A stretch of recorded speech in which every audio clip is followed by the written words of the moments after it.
Hello students, हम आज का अपना लेक्चर स्टार्ट कर रहे हैं। चैप्टर नंबर 6 स्टाफिंग दिया है हमें बीएस का। ठीक है, अब स्टाफिंग क्या होता है, नियुक्तिकरण क्या होता है। काम नॉर्मली वर्ड से समझ में आ रहा है, स्टाफिंग दिया रखा है नियुक्तिकरण, किसी को नियुक्त करना। ठीक है, अब यहाँ पर पूरा चैप्टर दिया है हमें, तो हम पूरी चीज़ें पढ़ते हैं।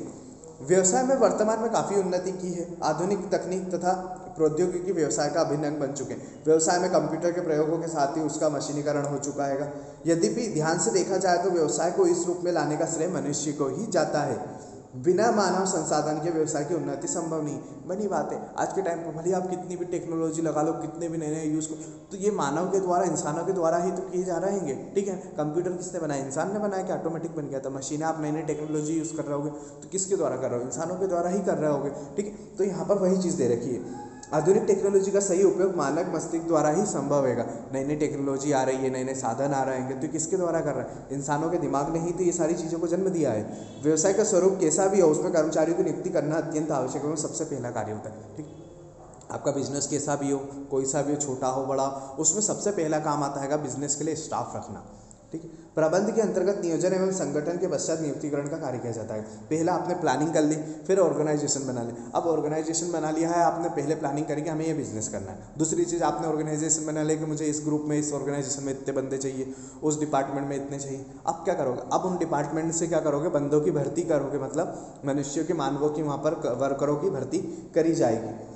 ऐसा माना जाता है कि यदि नियोजन एवं संगठन में कोई कमी रह जाए तो इतनी बड़ी हानि नहीं होती है। ठीक है, आपके प्लानिंग में या ऑर्गेनाइजेशन में अगर कोई कमी रह जाए तो वो इतना नुकसान नहीं करती, बट जितनी एक गलती नियुक्तिकरण से होने से होती है। कारण आता है आपकी प्लानिंग में अगर कोई चेंज हो जाता है, कोई प्रॉब्लम हो जाती है, तो आप उसको चेंज कर सकते हो। कोई ऑर्गेनाइजेशन आपने एक डिपार्टमेंट ज़्यादा बना दिया है, एक डिपार्टमेंट कम बनाया, भूल गए, कोई फर्क। बट अगर आपके स्टाफिंग, अगर आपने स्टाफ सही नहीं रखा है तो सबसे इंपॉर्टेंट, या फिर बोल सकते हैं सबसे बड़ी गलती मानी जाती। क्यों?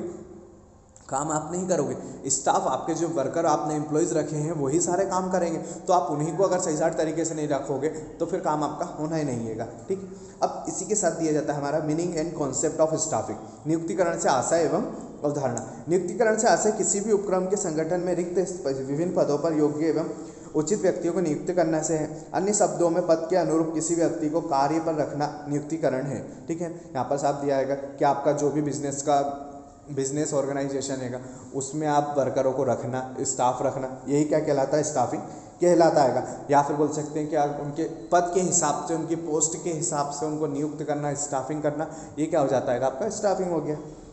एक उपक्रम में संगठन की संरचना का निर्धारण हो जाने के बाद में उसमें निश्चित किए गए विभिन्न पदों पर योग्य व्यक्तियों की आवश्यकता होती है। ठीक है, अब आपने प्लानिंग कर लिया, आपने ऑर्गेनाइजेशन बना लिया कि आपको इतने डिपार्टमेंट होंगे, इतने डिपार्टमेंट में ये वाली पोस्ट के बंदे इतने चाहिए।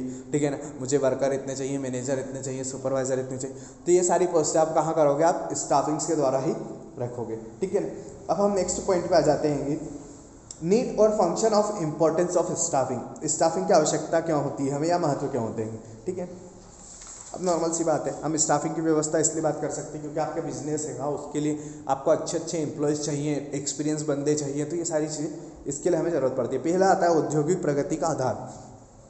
औद्योगिकरण के इस युग में औद्योगिक क्षेत्र में जटिलता बढ़ती जा रही है। हमारे पास पूंजी हो, कच्चा माल हो, मशीन हो, भवन हो, लेकिन हम अगर कुशल श्रम नियुक्त नहीं कर सकते तो हम इन सब का महत्व नहीं होता। अब सिंपल सी बात दे रहा है कि आज के टाइम कंपटीशन का है। आपके पास में आपने बिल्डिंग हैगी, गाड़ियाँ हैं, सारी मशीनें हैं, सारी फैसिलिटी आपके पास में अवेलेबल हैगी। ठीक है ना, बट आपके पास स्टाफ नहीं हो तो आप किससे काम करवाओगे? हैं, आप खुद कर लोगे क्या? सारा काम नहीं होगा, तो आपको स्टाफिंग जरूरी है। नेक्स्ट आता है श्रम शक्ति का विवेकपूर्ण उपयोग। जितने भी मजदूर होते हैं, इनकी जो शक्ति होती है, पावर होती है, इसका आप अच्छे से यूज़ करो। जिस हिसाब से वो कैपेबल हैगा, जितना वो कर सकता है, आप उसका यूज़ करो। जिस प्रकार आर्थिक लक्ष्यों की प्राप्ति है तो आर्थिक नियोजन में आर्थिक साधनों का विवेकपूर्ण उपयोग किया जाता है, उसी प्रकार नियुक्तिकरण के द्वारा श्रम शक्ति का उचित चयन कर उनको प्रबंध द्वारा निर्धारित लक्ष्यों की प्राप्ति के लिए विवेकपूर्ण उपयोग किया जाता है। नेक्स्ट आता है पूर्वानुमान लगाना। श्रम या जनशक्ति उत्पादन का एक ऐसा सक्रिय घटक है जिसको किसी भी दशा में नकारा नहीं जा सकता। नियुक्तिकरण के द्वारा आवश्यक श्रम शक्ति का पूर्वानुमान लगाकर उसकी भर्ती की जा सकती है। आपको पता है, जिससे आप अंदाजा लगा सकते हो कि अभी हाल हमारे यहाँ पर दिवाली का टाइम हैगा। ठीक है, दिवाली आएगी, 2 दिन बाद दिवाली आएगी, बट दिवाली का टाइम है तो बिजनेसों को पता है कि दिवाली के टाइम पर हमारा सीजन चलता है, कोई सी भी फील्ड हो, जैसे मिठाई वगैरह की मान लो आप, ठीक है ना, मिठाई की दुकान हो गई, तो इन चीज़ों में क्या स्टाफ की भर्ती, उनको पता है कि दिवाली के टाइम पर इतनी मिठाई बिकती है, इतनी सारी चीज़ें बिकती है, तो क्या करते हैं पहले से स्टाफ की भर्ती करके लगाते हैं। नेक्स्ट आता है उचित व्यक्तियों का चयन करना। अब स्टाफिंग में यही होता है, नियुक्तिकरण में आप अच्छे से अच्छे व्यक्ति को चूज़ करते हो, जैसे इंटरव्यू होते हैं तो आप क्या करते हो, उनको अच्छे से चूज़ करोगे ना, कि ऐसा नहीं कोई भी आया किसी को भी रख लिया, नहीं। नेक्स्ट आता है श्रम प्रबंधन संबंधों का विकास। अच्छी एवं कुशल नियुक्ति के कारण श्रम प्रबंधन संबंधों का उचित विकास होता है। इसमें मानव शक्ति के अपव्यय को नियंत्रित कर कर्मचारियों के विकास हेतु विभिन्न कल्याणकारी कार्यक्रमों को प्रभावशाली बनाया जा सकता है। आप यहाँ पर आपके बिजनेस हैंगे, ठीक है ना, प्रबंध और श्रम, मजदूर और मैनेजर दोनों के बीच में अगर अच्छी कोऑर्डिनेशन बनाया जा सकता है तो क्या होता है, दोनों एक दूसरे के लिए अच्छा काम कर सकते हैं, ठीक है। अब इसी के साथ ये हो गया हमारा कंप्लीट। अब नेक्स्ट आते हैं ह्यूमन रिसोर्स मैनेजमेंट। अब मानव संसाधन प्रबंध। अब आपको यहाँ पर सिंपल सी बात है, स्टाफिंग किसी रोबोट की या मशीन की तो करते ही नहीं है हम लोग, ठीक है ना, मानव की करते, इंसानों की करते, तो यहाँ पर उनको क्या करना, हमें मैनेज करना है। जितने भी रिसोर्स है, ह्यूमन रिसोर्स है, उसको क्या करना, मैनेजमेंट। उत्पादन के साधनों में सक्रिय साधन एवं निष्क्रिय साधन दोनों रहते हैं, ठीक है ना, सक्रिय साधन और निष्क्रिय साधन। मानव उत्पादन का सक्रिय साधन है, जबकि माल, मशीन, मनी आदि निष्क्रिय साधन है, ठीक है ना। एक्टिव साधन कौन हैगा, इंसान, और बाकी सारी चीज़ें क्या है, वस्तु, माल, गुड्स, ये सब क्या होगा, निष्क्रिय होगा, अनएक्टिव होगा। वास्तव में समस्त निष्क्रिय साधनों का व्यवसाय में तब तक कोई महत्व नहीं होता जब तक मानव उनका सही इस्तेमाल न करे, ठीक है ना। आपके पास में कच्चा माल रखा है, पैसे रखे हैं, ठीक है, आपके पास मशीनें रखी है, कि आपके पास सब चीज़ें रखी, जब तक उसका वर्कर नहीं आएंगे, एम्प्लॉयज़ नहीं आएंगे, इंसान नहीं आएंगे, तब तक उनको ऑपरेट कौन करेगा। इतनी भी टेक्नोलॉजी बढ़ी है हमारे यहाँ पर इतनी भी नहीं बढ़ी है कि बिना इंसान के ही सारे काम हो जाए, ठीक है ना।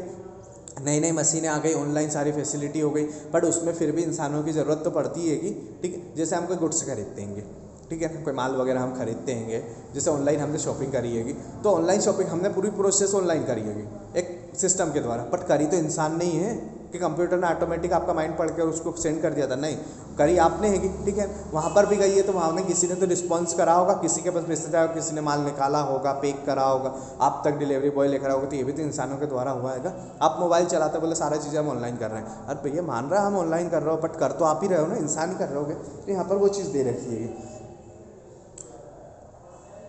यह कार्य मानव संसाधन प्रबंध HRM द्वारा संपन्न किया जाता है। कर्मचारी की कुशलता का उचित उपयोग करने के लिए प्रबंध के अंतर्गत मानव संसाधन प्रबंध स्थापित किया जाता है। मानव संसाधन प्रबंध की शाखा जिससे कर्मचारियों की भर्ती, चयन, प्रशिक्षण, विकास का कार्य किया जाता है। मानव संसाधन प्रबंध वर्तमान में ही अस्तित्व में आया। पूर्व में आवश्यकता पड़ने पर श्रम संघों, ट्रेड यूनियन की स्थापना हुई। इसके लिए श्रमिकों एवं मालिकों के मध्य संपर्क स्थापित करने के लिए श्रम कल्याण अधिकारी की नियुक्ति की जाने लगी।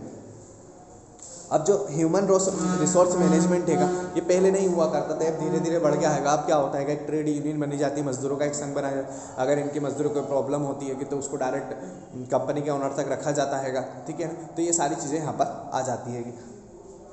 अब नेक्स्ट आ जाते हैं हम स्टेजेस ऑफ स्टाफिंग प्रोसेस। अब जो स्टाफिंग की प्रोसेस होती है कि उसकी स्टेजेस कौन सी होगी। पहली होती है स्टाफिंग प्लान। पहले तो आप स्टाफ का प्लान बनाओ, आपके कौन से एम्प्लॉयज़ कितने चाहिए, आपको कौन सी पोस्ट के लिए कितनी क्वालिटी होना चाहिए, ठीक है ना। जैसे आपको मैनेजर, तो मैनेजर के लिए कौन सी क्वालिटी होना चाहिए, उसके पास कौन कौन सी चीज़ें होना चाहिए। आपको सुपरवाइज़र चाहिए, कितने सुपरवाइज़र चाहिए, आपको वर्कर चाहिए, मशीन वाले कितने चाहिए, वॉचमैन कितने, तो ये सारी चीज़ें आप पहले से प्लान करके रखो। नेक्स्ट आता है जॉब एनालिसिस। कार्य के हिसाब से उनको काम दो, ठीक है ना। अब कोई व्यक्ति आया है आपके पास में, मैनेजर की पोस्ट का है, बट वो मैनेजर की पोस्ट से अच्छा सुपरवाइजर कर सकते हैं, या फिर सुपरवाइजर के लिए कोई बंदा आया लेकिन वो मैनेजमेंट के लिए बेस्ट है, तो आप उसको उसके काम के हिसाब से काम दो, ठीक है। नेक्स्ट आता है रिक्वायरमेंट, भर्ती करो, ठीक है ना। अब भर्ती के लिए अलग अलग प्रोसेस होती है। भर्ती से आशय योग्य व्यक्ति खोज करना तथा उन्हें प्रत्याशी बनने के लिए आकर्षित करना। भर्ती प्रक्रिया प्रारंभ करने से पूर्व यह देखना आवश्यक होता है कि संस्था में विभिन्न वर्गों में कितने पद रिक्त हैं। कर्मचारियों की भर्ती संगठन के भीतर या बाहर दोनों में ही हो सकती है, ठीक है ना। अब आप भर्ती के लिए जैसे एग्जाम वगैरह होती है कि आप एग्जाम का एडवर्टाइज कर दो कि हमारे यहाँ भर्ती निकली है इतनी पोस्ट के लिए, ठीक है। एग्जाम हो गए, फिर उसमें से एग्जाम देके जब एप्लीकेशन भरवा लोगे तो उसमें से सिलेक्शन करना, आपको चयन करना पड़ेगा। फिर आएगा उसमें से आप प्लेसमेंट दो उन लोगों को, अपनी अपनी पोस्ट के हिसाब से जो पास होते हैं उनको आप उनकी भर्ती कर दो, ठीक है ना, पोस्ट दे दो। उसके बाद में उनकी ट्रेनिंग करवाओ। भाई आपको मैनेजमेंट की पोस्ट तो दे गई है, पर आपको ट्रेनिंग भी तो लेना पड़ेगा, क्योंकि आप नई जगह आए होंगे, नया काम कर रहे होगे, तो वहाँ पर आपको ट्रेनिंग जरूरी होती है। फिर नेक्स्ट आता है परफॉर्मेंस इवेल्यूशन। आपकी जो भी परफॉर्मेंस आपने काम करा है उसकी जांच पड़ताल की जाती है कि आपने कैसे करा, कितने रिस्पॉन्सिबल हुआ, ये सारी चीज़ें देखिए।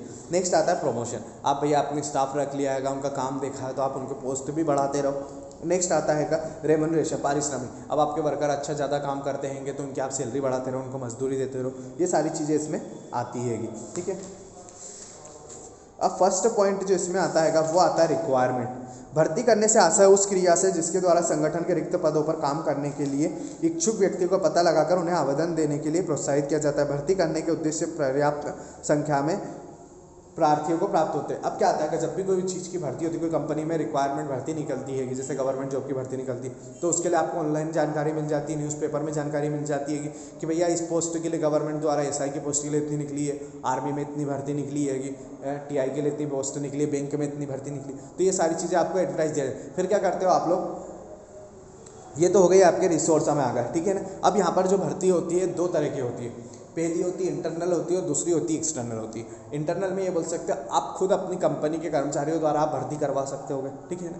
या फिर दूसरी ये होती है आप किसी एक कंपनी, स्टाफिंग के लिए कंपनियाँ बनती है कि रिक्वायरमेंट भर्ती वाली अलग अलग डिपार्टमेंट बनाए जाते हैं, उन डिपार्टमेंट को आप सौंप दो कि हमें इतने वर्कर इतने एम्प्लॉय चाहिए, तो वो आपके लिए बेस्ट से बेस्ट एम्प्लॉय ढूंढ कर देते हैं, ठीक है ना। तो ये हो गया हमारा रिक्वायरमेंट वाला पार्ट। नेक्स्ट आ जाते हैं हम लोग सिलेक्शन, ठीक है ना, चयन से आशय। अब सामान्यतः चयन का आशय बाहरी व्यक्तियों को साक्षात्कार लेकर कर्मचारियों की भर्ती से लगा जाता है। भर्ती के पश्चात चयन की प्रक्रिया आरंभ होती है। चयन का सारा कार्यक्रम वैज्ञानिक नीतियों पर आधारित होता है। कर्मचारियों का चयन वास्तव में एक निर्णय संबंधी प्रक्रिया है। इसे करते समय पर्याप्त सावधानी व कुशलता बरतनी चाहिए। उपयुक्त एवं त्रुटिकरण चयन कर्मचारियों एवं संस्था द्वारा दोनों के हानिकारक होता है। उचित व्यक्तियों के लिए उचित कार्य मिले, यही चयन का प्रमुख उद्देश्य होता है। अब आपको क्या करना है, सिलेक्शन। अब आपने भर्ती कर ली है, ठीक है, आपने एडवर्टाइज दे दिया है, आपने भर्ती कर लिया, आपके पास में पोस्ट आपके पास में भले 10 हो, लेकिन आपके पास आवेदन कितने आ गए, 100, ठीक है। अब आपको क्या करना, उसमें से 100 लोगों में से कितनी पोस्ट सिलेक्ट करनी, 10,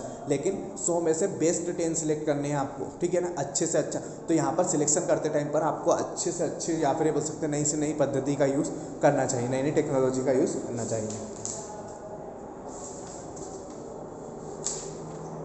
अब सिलेक्शन में ये बोल सकते हैं कि आपको कोई भी व्यक्ति का सिलेक्शन करते हो तो आपको वहाँ पर सारी चीज़ें देखनी पड़ती हैं। उसकी पढ़ाई लिखाई देखोगे, उसका नेचर देखोगे, उसकी फिजिकल ये देखते क्या फिजिकल कैसा आएगा, ठीक है ना, उसका शारीरिक क्षमता कैसी है, ये सारी चीज़ें आपको देखनी पड़ती है।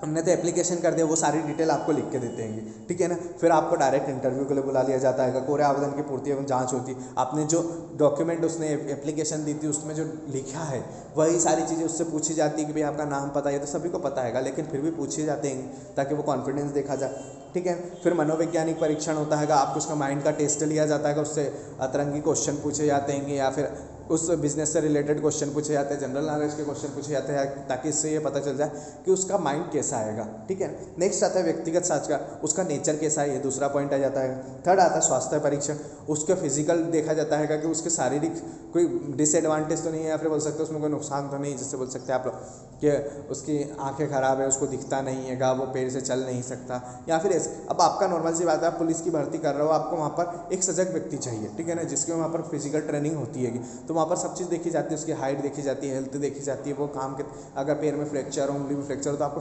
अनसिलेक्ट कर दिया जाता है, वहाँ से निकाल दिया जाता है। कारण तो वैसे ही यहाँ पर भी देखा जाता है, जिस हिसाब से पोस्ट रहती है उस हिसाब से उसकी भर्ती की जाती है। नेक्स्ट आता है विभागाध्यक्ष की स्वीकृति, ठीक है ना। अब आपने उसको ट्रेनिंग भी ले ली, स्वास्थ्य परीक्षण भी हो गया उसका, आपका फिजिकल ट्रेनिंग भी हो गई। अब नेक्स्ट चीज़ आता है विभागाध्यक्ष की अस्वीकृति। आपको जिस डिपार्टमेंट में डालना हैगा तो वो व्यक्ति को भी तो राजी होना चाहिए कि उसका स्टाफ कैसा आएगा, किसकी भर्ती करिएगी, तो वो सारी चीज़ें चेक करता है। नियुक्तिकरण पत्र जारी करना, ठीक है ना, उन लोगों को स्टाफिंग के लिए या नियुक्तिकरण पत्र जारी करना कि भैया आपके यहाँ पर जॉब लग चुकी हैगी। नेक्स्ट आता है नियुक्तिकरण कार्य का आवंटन, आप उनको उनका काम बांट दो कि आपको इस जगह, इस ब्रांच में, इस डिपार्टमेंट में काम करना है। और प्रशिक्षण एवं विकास, उनको आप नई नई ट्रेनिंग देते रहो और उनका डेवलपमेंट करते रहो। ये हो गया सिलेक्शन की प्रक्रिया। नेक्स्ट पॉइंट आता है ट्रेनिंग ऑफ एम्प्लॉयज़ की कर्मचारियों का परीक्षण करते रहो। आपके जो एम्प्लॉयज़ होंगे उनकी ट्रेनिंग करवाते रहो। क्या रहता है मार्केट में, या फिर बोल सकते हैं हमारे यहाँ पर हर चीज़ नई नई चेंजेस होते जा रही है, ठीक है। पहले आप लोगों ने देखा होगा कि सारे काम किस में किए जाते थे, कॉपी पेन द्वारा किए जाते थे, रजिस्टरमेंट। अब आजकल सारे कंप्यूटर, तो क्या ये चीज़ ऑटोमेटिक सीख गए होंगे? नहीं, सबको ट्रेनिंग दी गई होगी। नई नई मशीन आती है तो उन लोगों को उसकी ट्रेनिंग दी जाती है कि आपको ये मशीन चलानी है, ठीक है। तो यहाँ पर आपको ट्रेनिंग का सबसे ज़्यादा ध्यान रखना पड़ता है। नेक्स्ट आता है methods of on the job training, कार्य बदली प्रशिक्षण, जॉब रोटेशन ट्रेनिंग। अब क्या आता है कार्य बदली प्रशिक्षण से आशय विभिन्न वास्तविक कार्यस्थल पर प्रशिक्षण प्राप्त करना। इन विधियों का, इसमें वही चीज़ दे रखी कि अगर आपका काम बदल दिया जाता है, जैसे आप ये वाली मशीन चलाते थे आपको दूसरी मशीन पे भेज दिया जाता है, ठीक है, तो आपका नया काम आएगा, तो नए काम में आपको ट्रेनिंग मिलना जरूरी है कि बिना ट्रेनिंग के आप वो मशीन ऑपरेट नहीं कर पाओगे, वो काम नहीं कर पाओगे। तो यहाँ पर आपकी जब भी जॉब बदलती है तो आपको उसको ट्रेनिंग देना पड़ता है। इसी के साथ हमारा ये वाला चैप्टर कंप्लीट होता है। ठीक है, थैंक यू।